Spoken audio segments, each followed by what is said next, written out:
Sir, shall we start, sir? Jodi, sir. Hello, sir. Jodi, sir, shall we start? Yeah.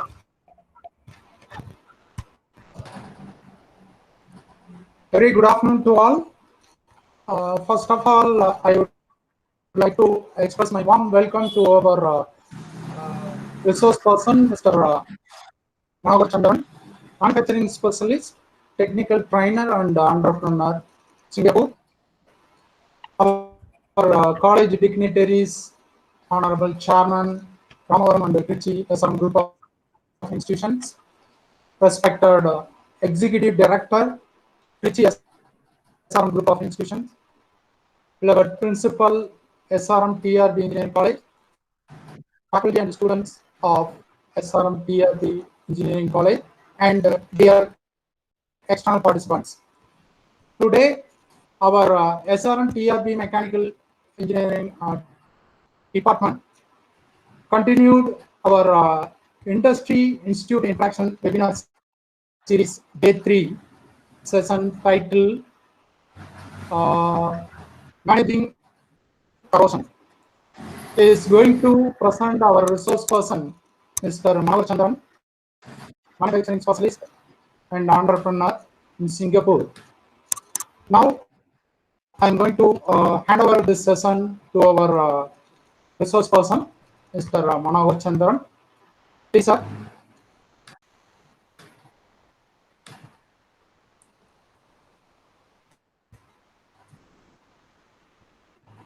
Very good afternoon to everyone. First of all, I want to put my thanks to Mr. Paul Raj, HOD, Mechanical Department, and the organizing committee, and the SRM TRB Engineering Colleges and its management team. Right. Today, we are going to have a discussion on managing corrosion. Right. So, by the end of the session, you all will be able to understand the basics of corrosion and the various technologies and methodologies to eliminate or to reduce it. Right. Agenda. So let me introduce myself for 2 minutes.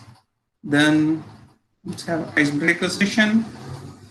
Then introduction to the corrosion, types of corrosion, cost of the corrosion. Let's focus on why it is so expensive and preservation principle and methods of corrosion, followed by a Q&A session. For every meeting, we need to have a plan, how we are going to present, and it has to be properly communicated to the audience so that they know what they are going to learn on that session. So that will keep their mind in that to observe that. It's me, Manohar. I have 15 years of industrial experience, teaching experience, training experience. I started my career as a tutor in a computer center after my diploma. Later, I feel that the respect or the compensation that I'm getting for my effort is not sufficient. Then I started doing my engineering. Then later, I started working with Hindustan Aeronautics Bangalore in a contract position. Later, I joined in a foundry, worked there for some time. After having couple of years of experience in some polytechnics, then I did my engineering, a master degree in manufacturing engineering. Throughout all that time, I was doing a lot of presentations. Starting from my engineering, I was giving guest lectures to a lot of NSS volunteers, a lot of schools, social events. I was doing that. In one of the events, I have one friend. He gave the opportunity to get my master degree seat in Singapore.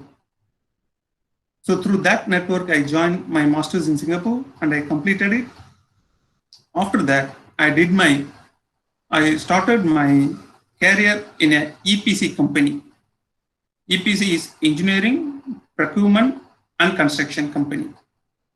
Later that, I moved on to another EPC company.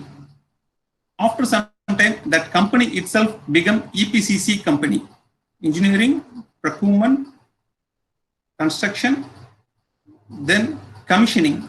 So all kind of activities they were doing. And later I moved back to Hyderabad with the same company. Then recently, last year, I moved back to Singapore and working for a SME company.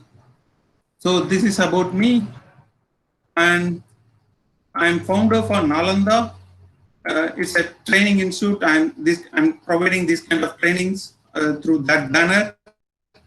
And Kamalini, it's kind of social networking and printing services doing through that. And Elavam, it's a pure organic cotton mattress business. I was doing it. Right.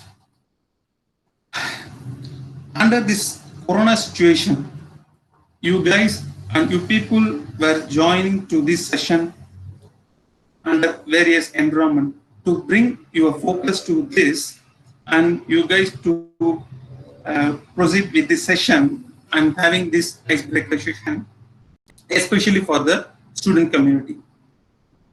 I want to give a highlight to them why this education is so important in managing their lifestyle. Education improves lifestyle. Think about your friends who are in school with you, who are performing well and who are not performing well. Think about their current situation. The guy who had good score in the school have reached a good position like you because you are doing your degree in a dignity institution, right? So for sure, education improves the lifestyle, and behavior helps to maintain that lifestyle. If your behavior is not good, we are not going to succeed in the life, and we are not able to maintain that lifestyle. The importance of education is to make people to listen to a decision. It will be acknowledging and praising for everyone if anybody listens to us, right? So that's the proud moment for me, because I have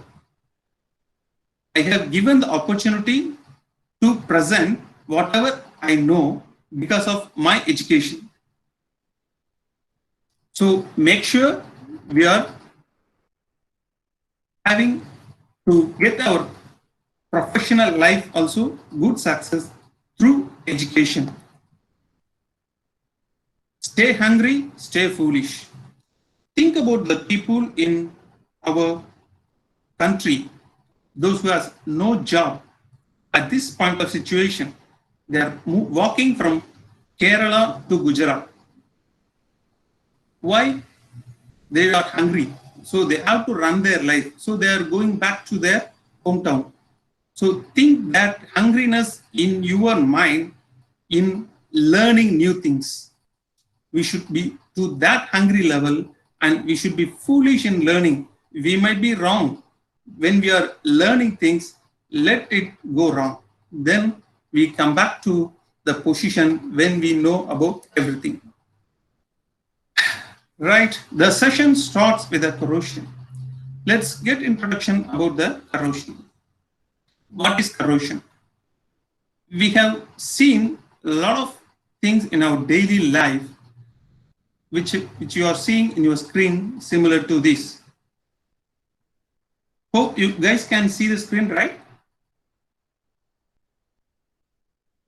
Yeah. So I take this as positive and moving. Yes, sir. Visible, sir. Visible, sir. Okay. In this, we can see a gear with a lot of corrosion on it. So how we are going to define it? What Wikipedia says about this? It's a natural process which converts the refined metal into chemically stable form of oxide, hydroxide, sulfide. and it is a natural destruction of materials by chemical or electrochemical reaction with their environment. Why we are looking at the Wikipedia after studying all these things? Why we need to look at Wikipedia? Everybody has their own opinion, right? Then to whom we have to look for? Especially when talking about the corrosion, who has to define it correctly? Corrosion engineers, right? So the corrosion engineers, they formed the association and they named it as National Association for Corrosion Engineers. We call it as NACE. So what NACE says about the corrosion? NACE, it says it's a natural occurring phenomenon commonly defined as the deterioration of material, usually a metal, that results in the form of chemical or electrochemical reaction with its environment. I will put it in very simple words like this. Like these are the environments which makes corrosion. Air, humidity. So when the humidity and moisture content is more in the atmosphere, so the component exposed to that will be more corroded. So similarly, a lot of environment which are affecting the product. Practically speaking, all the environments are corrosive to some extent. And well, as defining this, all the ores are taken from some mines. The raw material is not coming as it is what we are using it. So from the mine, we are taking the iron ore and we are milling it. We are doing some manufacturing process to convert it to beam, a pipe, from where it is, the beam is used as a structural parts and pipe in underground pipes. So these structural parts are exposed to atmosphere and these pipes are exposed to soil and water.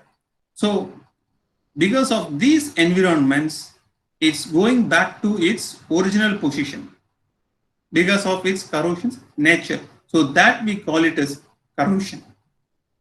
Hydroxide iron oxide. Okay. From the basic example, we can move on. We have four materials: steel, zinc, copper, aluminum. So in this, which will be more easily get corroded? Steel, zinc, copper, aluminum. By seeing this, we cannot come back to any conclusion. We can see as a product. Steel, iron rods which is used for construction, zinc taps, copper, the aircon line, tube pipes, aluminum cans.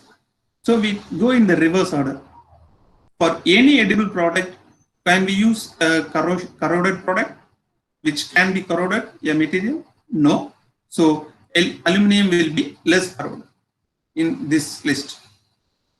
Copper, if there is any impurity added to this copper line, we need to change the entire aircon system to clean up it, so it's expensive. So we go for expensive material to ensure the corrosion is not happening in the copper material. Same, the zinc is comparatively higher than copper, but it's still corroded. In this whole list, steel is the most easily corroded metal. Then why we are using steel for constructing the houses on all the buildings? Every material has its own property. The corrosion will have on the steel, but still it has the rigidity to maintain the integrity of the structure. Let me put in this way. Can we put aluminum to construct the houses or any structural buildings? Not possible, right? That's the reason we are acknowledging that corrosion might be forming on the steel and still we are going with the usage of steel. So this is the sequence.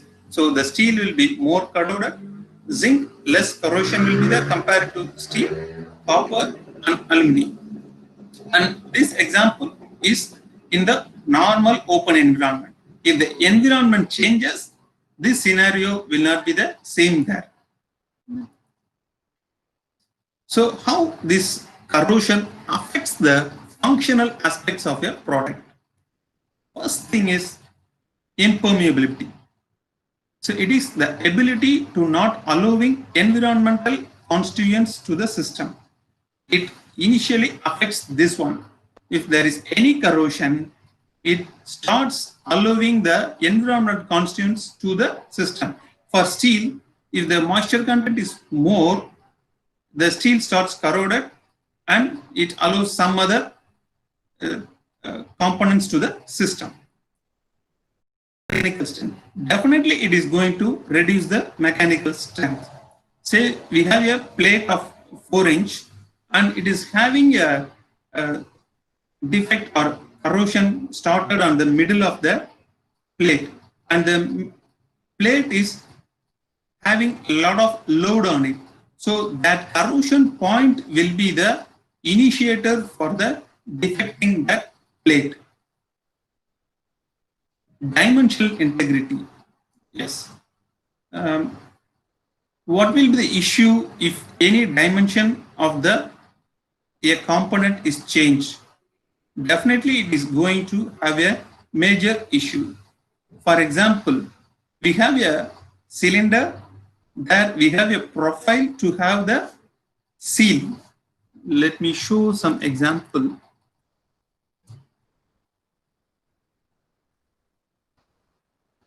So we have a pipe and we have a groove over here for a rubber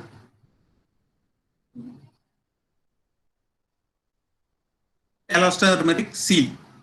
If there is a defect happening at this particular location, so this dimension is affected, it is going to affect the whole function of this component.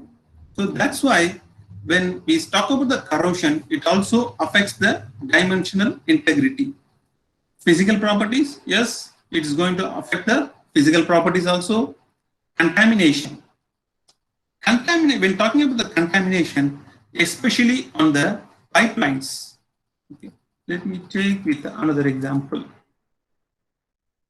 Especially on the marine industry. Yeah, there will be a ship. Can you see the screen what I'm drawing now?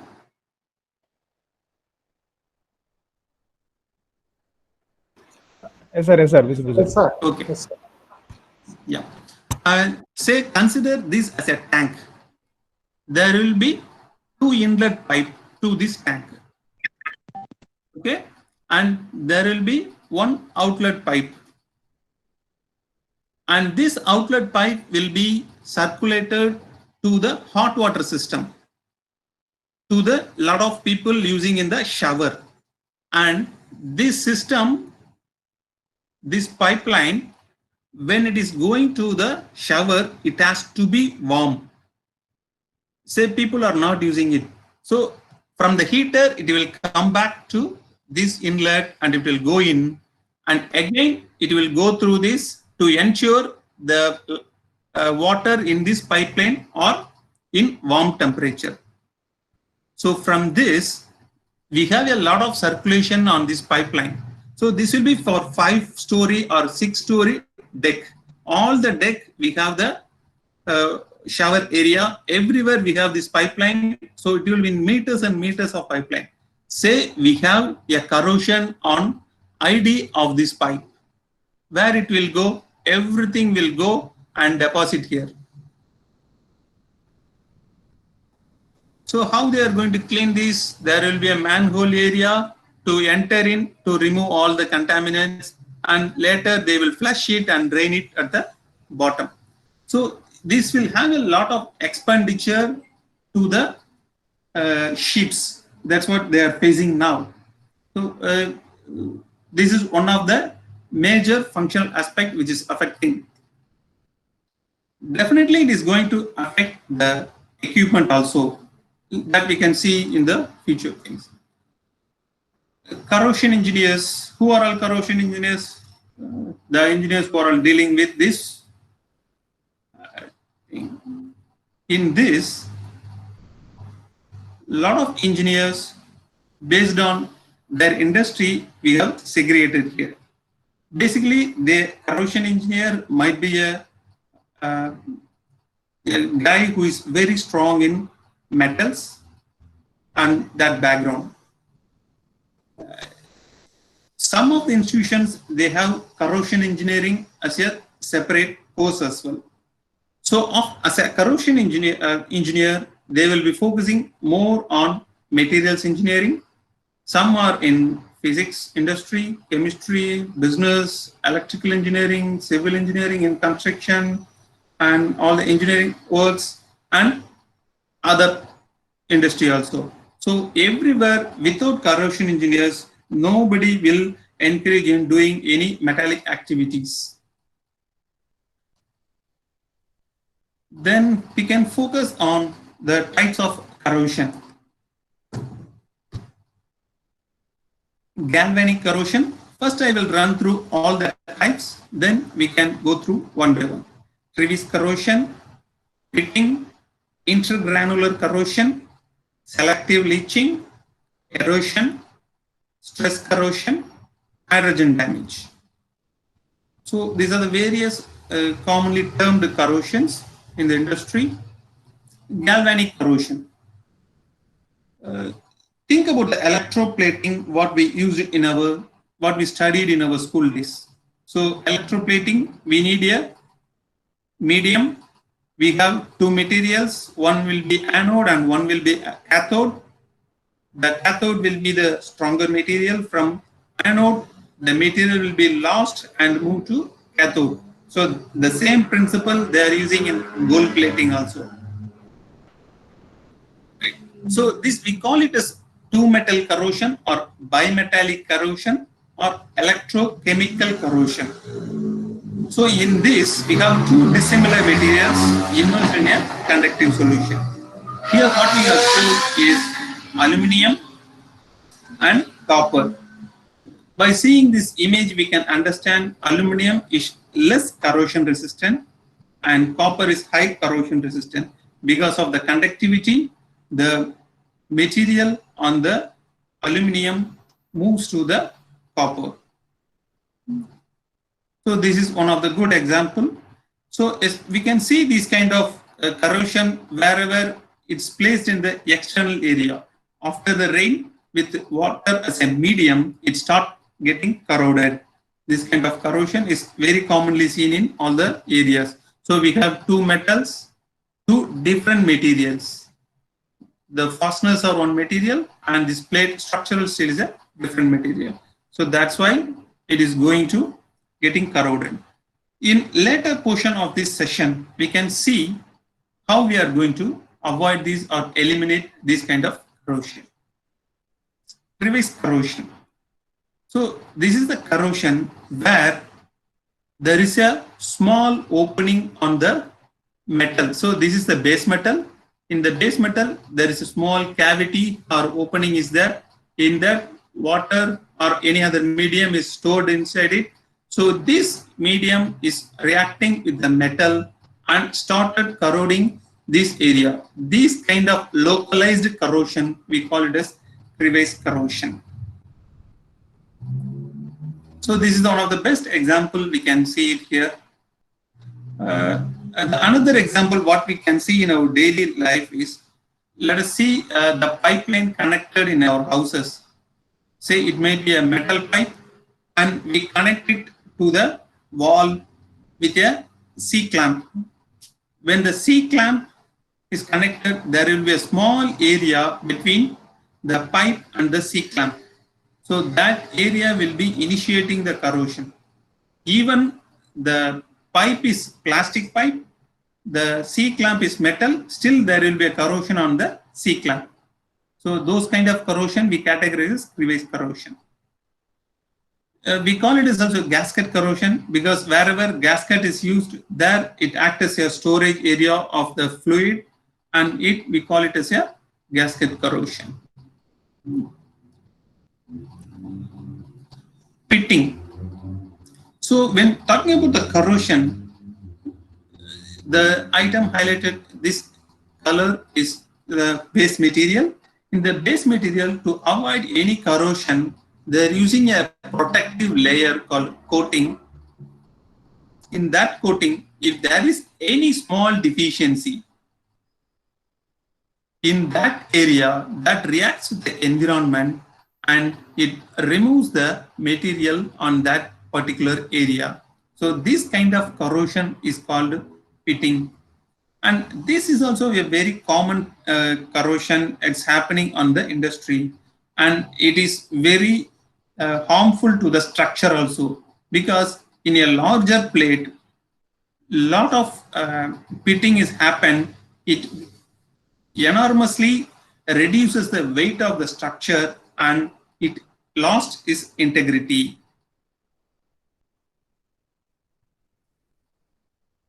And we can't trace this also, whether it is happening or not. So this kind of pitting, so a small hole.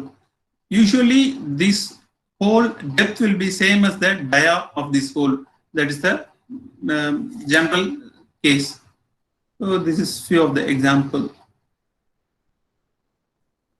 This failure may cause the damage to the entire system. The next one, what we are going to talk about is intergranular corrosion.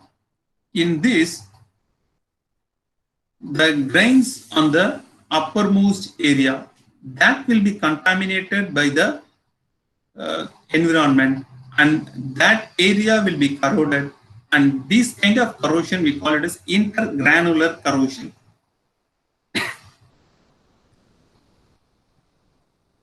You can see it here. So in this kind of corrosion, so this is the stainless steel material where we have the grain boundaries of chromium or came out from that structure.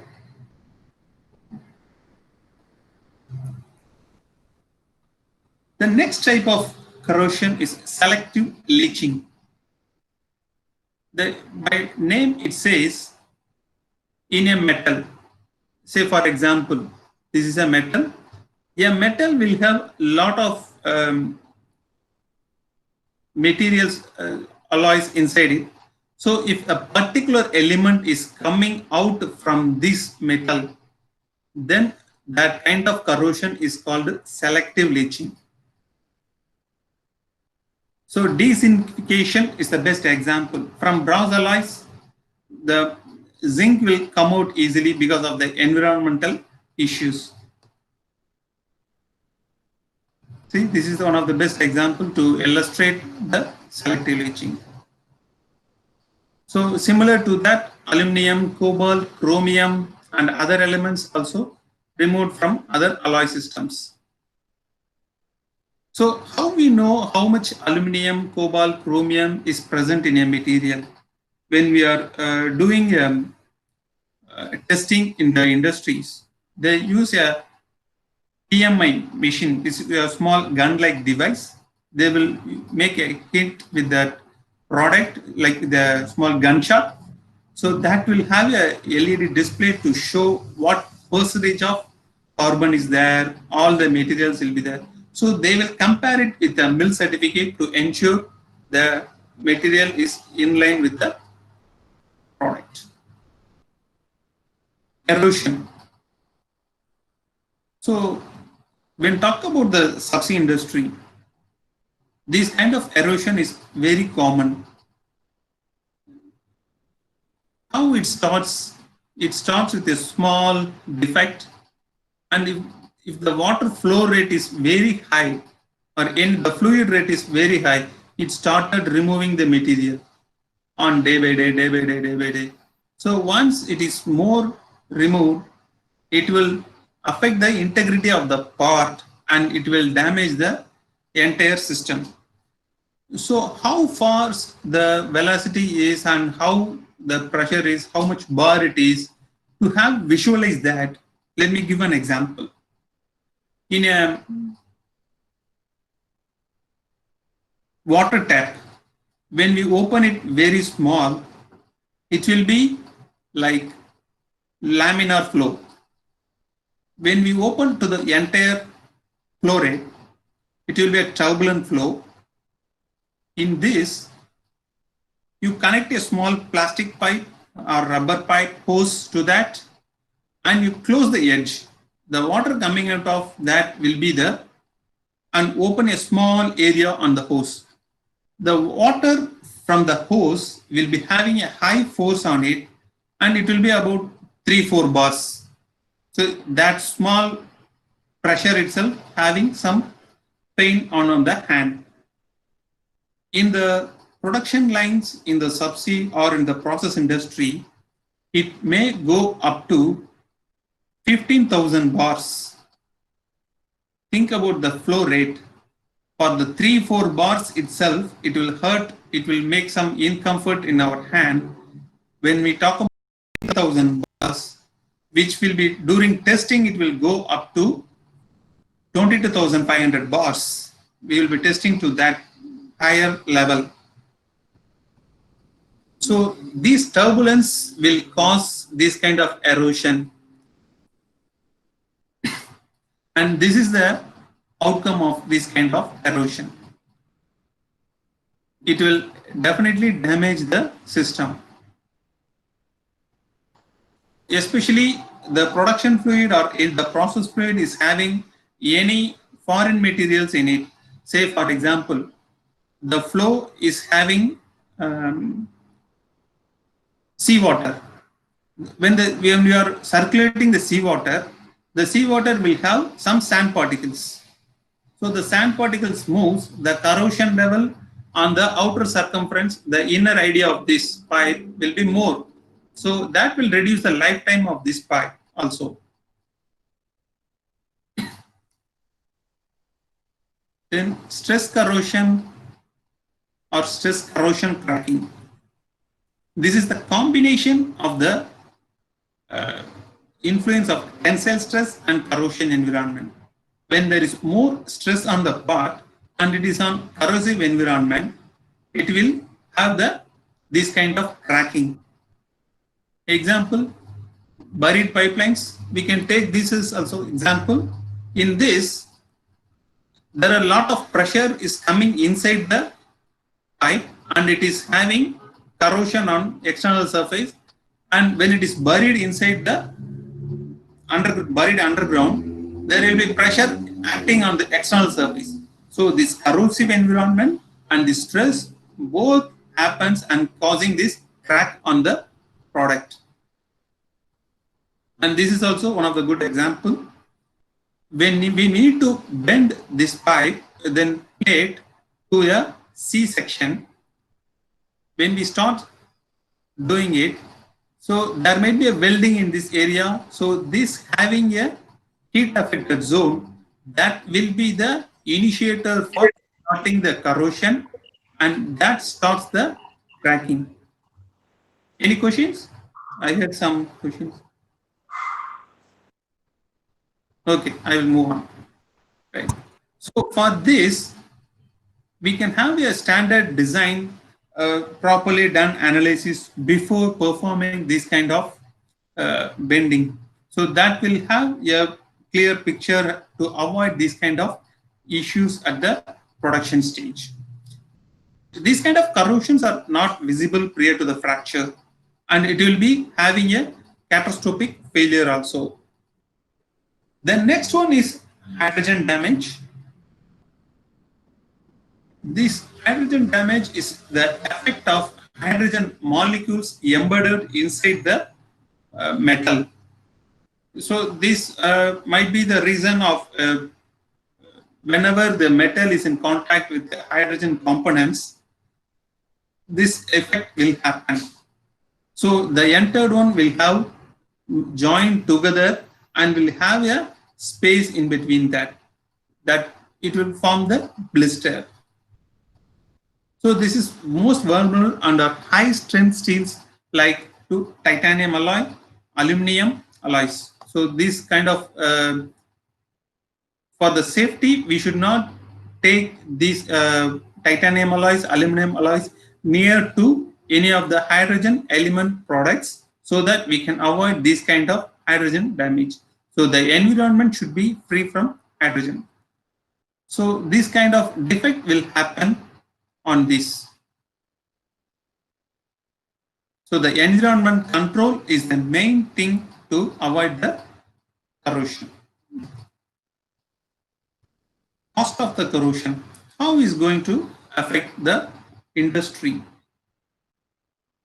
Studies shows the corrosion cost is equivalent to 3 to 4% of the each nation's GDP. So the economical growth of the country is dependent on the GDP. So the entire nation's GDP is reduced by 3 to 4%. So by taking 3.4% of global GDP, the estimated cost is 2.5 trillion US dollars. It's not a small money. It's not a small money. It's a very huge money. Adopting to the best corrosion practices, we can only reduce 15 to 30% of cost. Realizing is only 15 to 30%. How much is this 2.5 trillion? So you can see here. So this big is the money is going. We are just throwing into running water by eliminating precautionary action on corrosion. So country-wise, how that percentage is going into things. In United States, just wasting the agriculture returns through this corrosion by 1%. In industries, it's 20%. Services, 79%. So whatever the production process, everything will be in this industry. Whatever the construction side, everything will be under service. In India, from agriculture, we are 17%. Is one of the highest in the world. We are wasting a lot of money because of the corrosion in the agriculture. Because agriculture is major in India compared to other countries. In Japan, Kuwait, UK, so this is the corrosion level on these countries. So why it is so expensive? How we are going to control it? That we can see in the future slides. Let us have an example of a ROV operated valve. Just the extension rod used in the subsea Christmas trees. These subsea Christmas trees are equipments which are used to recover crude oil from subsea. Okay, so this is one of the example of the valve. We are not going to talk about the corrosion on this. We are going to talk about the extension rod from this end to the accessible area. ROV is a remotely operated vehicle. These kind of equipment are installed in subsea at the depth of 3,000 meters.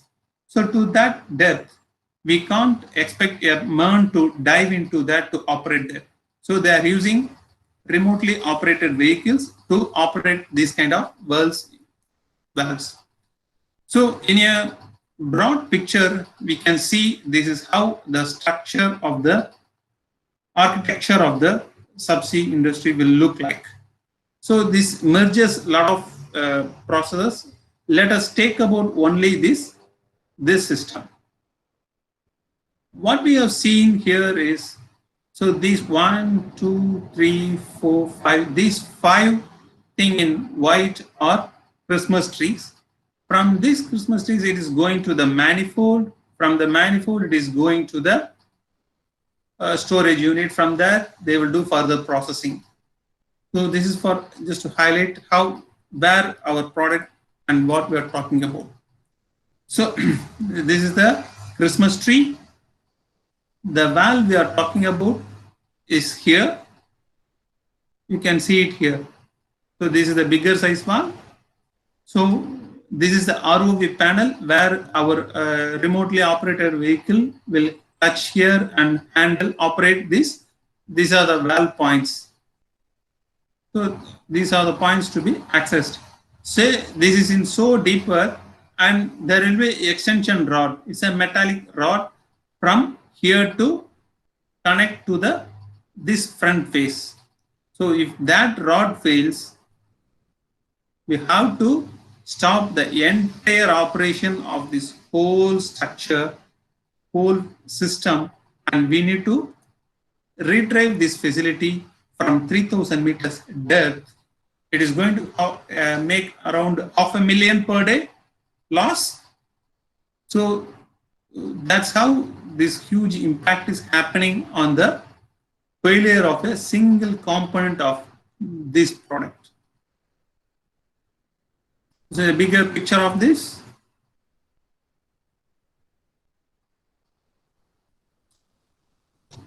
Before this, why they are making this huge expense on this?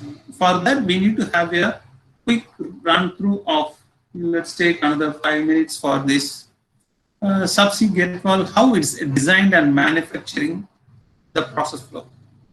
So there will be a feed study to understand where the oil is coming, how many trees are needed, how we are going to retrieve it, how many manifolds we need. These things they will study with a third-party contractor from the customer. So customer will provide the requirement to the manufacturer. So the manufacturer will tender and will get the RFQ, will get the purchase order. Then they will start with the system level design. The system level design, after that they will go for a subsystem level design. System level design is designing this entire system. Subsystem is designing these 5 products or this product. That will become each subsystem. Then product level. Talking about product level, say take one product, this valve, PSDV valve, or this piping, or this anodes. So we have to design each product at each level. So each product will be designated to each engineers, and they will be working on designing, drafting, FA analysis, coordinating with buyers and OEM suppliers. So these are all part of the product level design. From there, once it's designed, it has to be approved by the client. Then it will move on to the procurement. If it is in-house manufacturing, it will be done in-house. We have to qualify the vendor if it is we are giving to the third party. For all this, we need to have an inspection and test plan. We can't blindly buy it from the manufacturer or the OEM vendor. Then we need to do the assembly. Multiple components we are doing it. Then we have to assemble it in a single component. On the assembled component, we need to do the inspection and testing. This inspection testing that will be done at individual product level and subsystem levels also. Then later it will go to the warehouse storage. Then using the logistics, it will go for the commissioning area.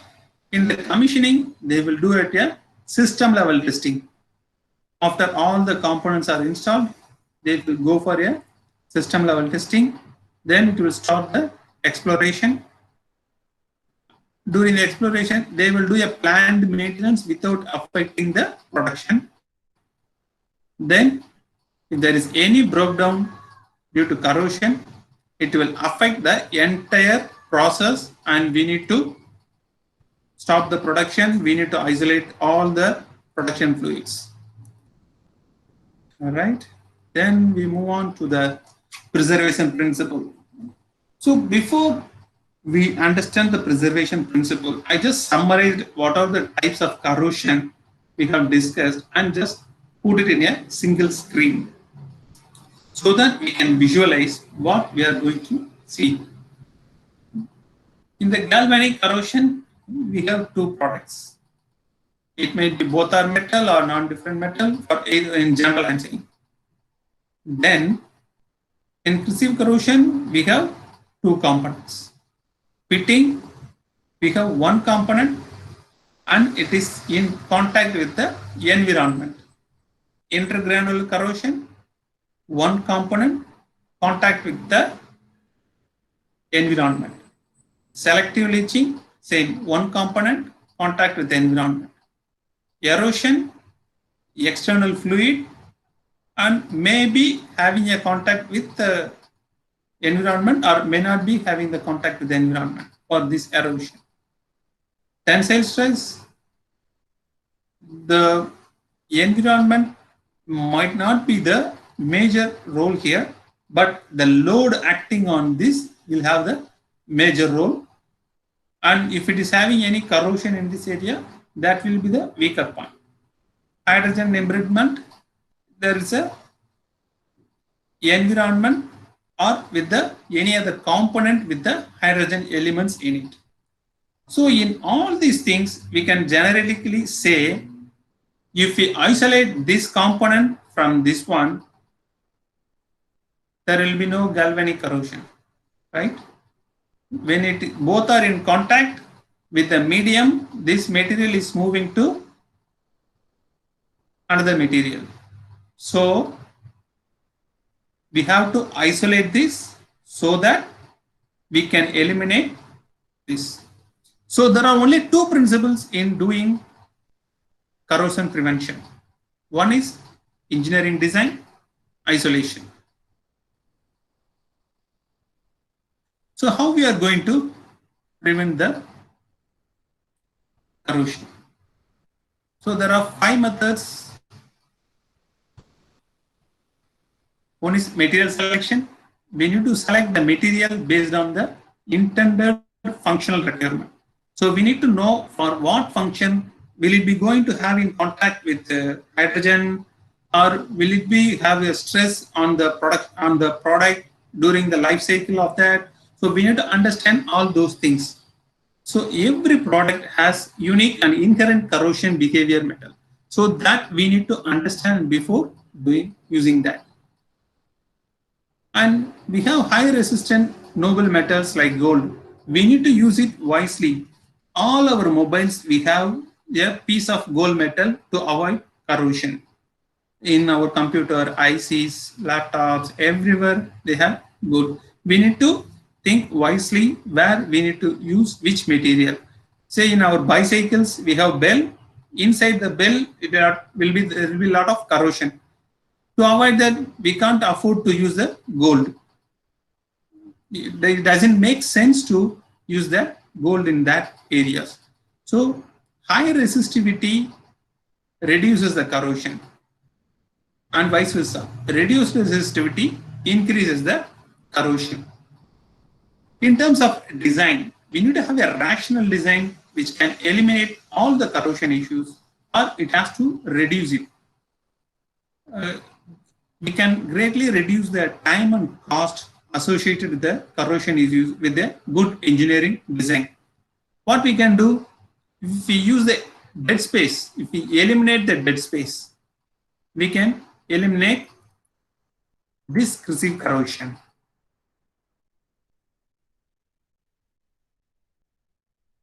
Then design analysis to eliminate the stress corrosion cracking. When we are going to put some external load on the product or a part, that part has to be undergone a strict design analysis like FEA. That kind of stress analysis has to be carried out to ensure that design is safe. And more often we need to ensure the interchangeability of the critical components. If the component is going to defective, if it is interchangeable, we can replace it easily. So to avoid the erosion, we can add a layer of 3 mm of another metal to ensure that material won't get corroded. Let us put some example. So this is the metal, and this is very easy to get corroded. I am putting another layer of metal on top of this, which is high resistant to the corrosion. I can make let me color it to understand it better.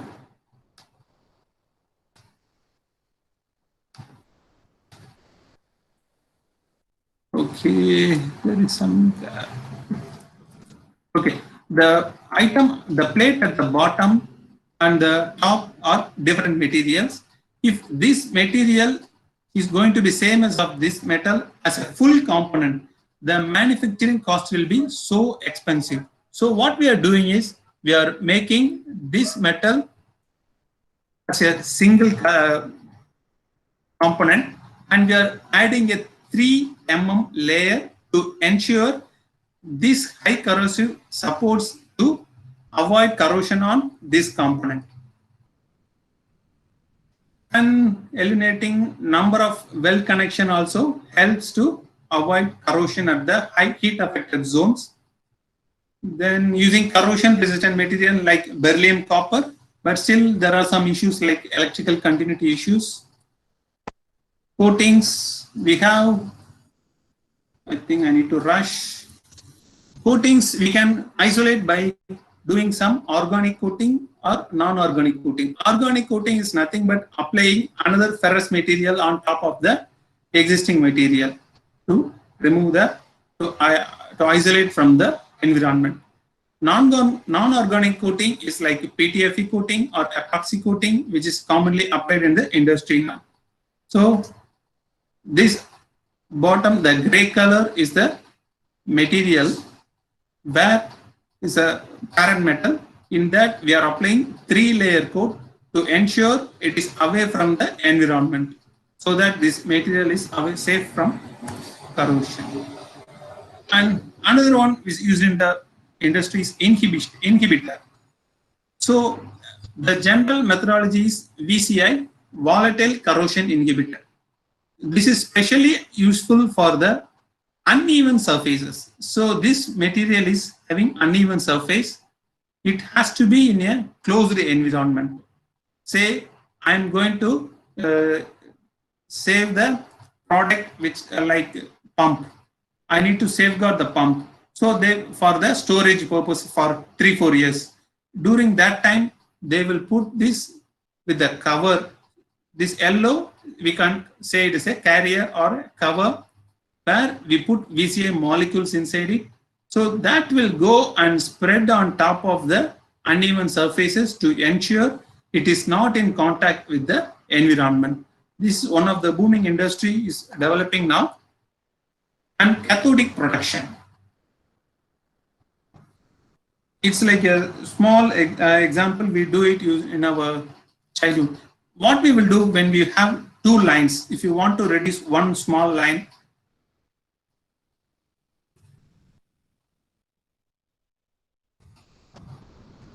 so this is a line. If you want to reduce this line size, we put a bigger line, right?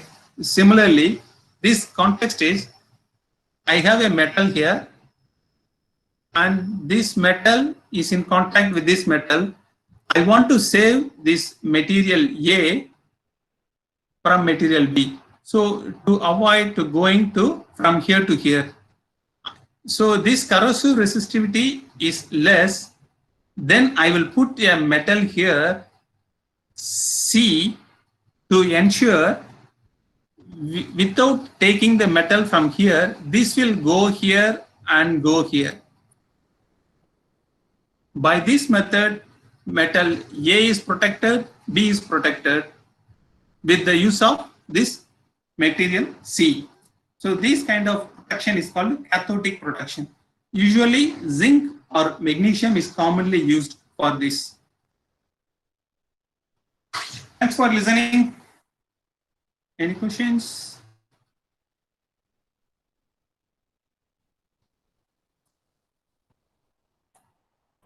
Dear participants, please ask your question.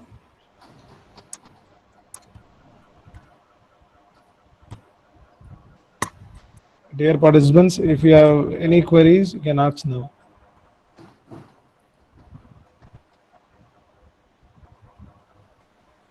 Manohar sir. Yes, sir. So one question that was raised by one of the participants in the chat box. Okay. In industries, which type of coating they prefer? It depends on the application. We need to know what is the environment or what is the product. So we cannot directly say this material is going used in this place. So we need to know the environment, what type of material, what is the temperature. So a lot of criteria are there. Say, and go back to this and say, okay, this is the PTFE coating. It's in yellow color for high visibility. This is, it will be in contact with the seawater. For contact and seawater, subsea, they use PTFE coating, 3-layer coating.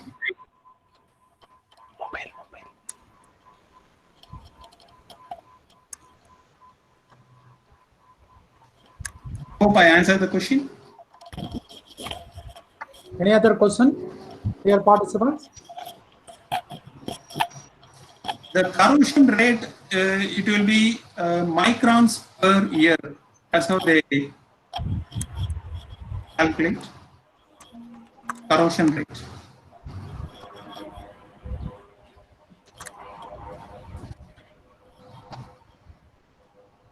I'm not getting some questions. I can see some questions, but I can't. Since a lot of questions are populating, I can't see it. Let me see. Is it possible to provide a comparison between hot chrome coating and nickel coating? It's definitely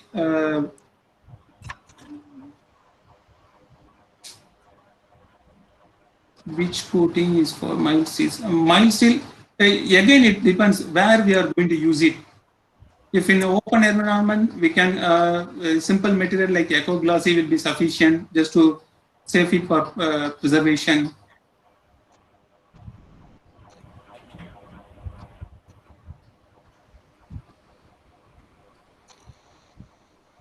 A lot of questions are coming. I think the management or the organizing committee can put these questions to me. I can respond to that after this meeting also to their mail IDs or in a common platform, whichever is easy.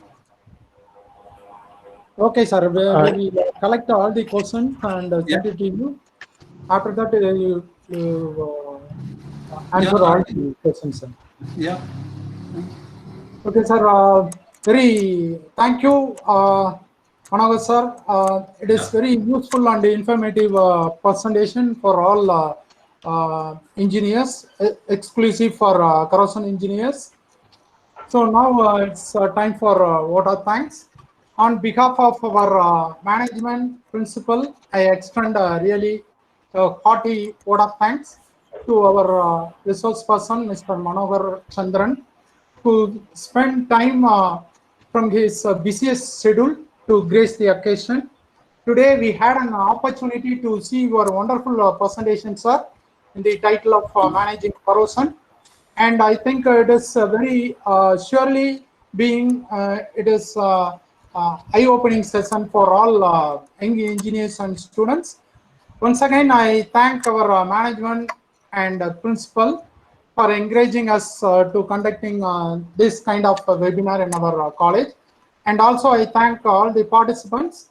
And once again, I thank our organizing committee. Without any interruption, conducting this webinar without any interruption. Thank you to all. Thank you, everyone. Thank you, sir.